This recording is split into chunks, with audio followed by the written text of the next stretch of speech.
Madam বলে, এই 500 টাকার নোট আমি অফিসের মধ্যে পড়ে পেয়েছি, কেউ কি বলতে পারবে এই টাকা কার? তা শুনে অফিসের সব স্টাফ একে অপরের দিকে তাকাতে থাকে। এরপর ম্যাডাম বলে, তোমরা সবাই আর একবার ভালো করে ভেবে দেখো।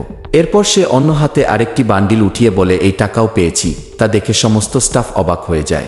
এরপর দারোয়ান এসে বলে, মেম সাহেব এই টাকা আমার। তখন এই মেয়েটি বলে, ম্যাডাম এই টাকা আমার। আর দারোয়ানের কাছে এত টাকা কোথা থেকে আসবে? তখন অন্য আরেকটি মেয়ে বলে, আরে এই টাকা তো আমার অফিসে পড়ে গিয়েছিল। তখন দাঁড়ানো বলে, ম্যাডাম আমাকে বিশ্বাস করুন, এই টাকা আমার। তখন এই মেয়েটি বলতে থাকে, ম্যাডাম আমি সত্যি বলছি, এই টাকা আমার। এরপর ম্যাডাম বলে, প্রথম তোমাদের সবার কাছে যখন জিজ্ঞাসা করলাম তোমরা তো কেউই বললে না।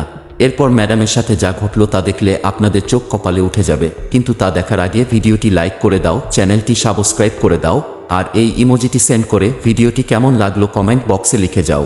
লাস্টে ম্যাডাম ওই দুই লোভী মেয়েকে চাকরি থেকে বের করে দেয়।